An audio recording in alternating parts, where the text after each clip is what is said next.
A distinctive way opens to living in the world when the beautiful and the practical, the spiritual and the material are woven together to create a society where ethics, culture, faith, and economics are consciously brought together to better the quality of life for human beings. Prince Karim Aga Khan was born in Geneva in 1936, the son of Prince Ali Khan and grandson of Sir Sultan Mohammad Shah Aga Khan. He spent his childhood in Nairobi, Kenya, and attended Le Rosey School in Switzerland.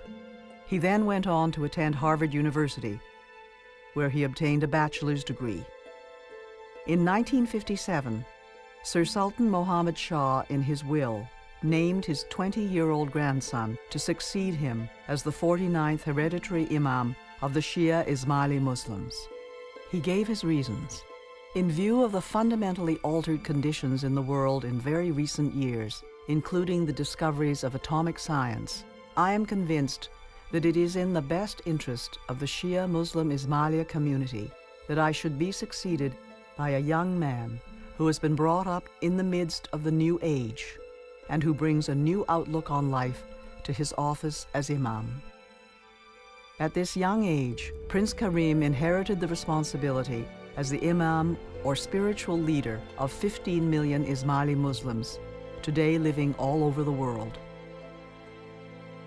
My religious responsibilities begin as of today, he vowed. And they have continued for 59 years. From the beginning, his ethical principles exemplified the reasons that he was chosen by his grandfather. He is a spiritual leader who guides practical and worldly decisions, understanding that faith is fully integrated with the world in which we find ourselves living. In the Ismaili Muslim tradition, the Imam leads in the interpretation of matters of faith and the relationship of that faith to the conditions in the world in which we are living today, the world in which we find ourselves. It is grounded in the ethics of Islam, which teaches us that all living beings are interdependent, that we have been created as one by a single creator. In his nearly 60 years as the Imam, he has worked tirelessly to fulfill the Imamete's responsibilities to improve quality of life, foster hope and dignity of the most vulnerable societies. The Imam's institutional response to achieve this mandate was the establishment of the Aga Khan Development Network. The AKDN benefits all alike. It is inclusive of the enormously different cultural and faith traditions in all the countries in which it operates. In following in the tradition of his ancestors, the Aga Khan is a world leader in advocating for a more pluralistic society and what he now calls the cosmopolitan ethic. This vast portfolio of health, education, and cultural institutions sit alongside business enterprises in sectors ranging from banking and energy to telecommunications and hotels. Together, they are dedicated to societal development, creating an economically sustainable organization to aid global communities regardless of culture or faith.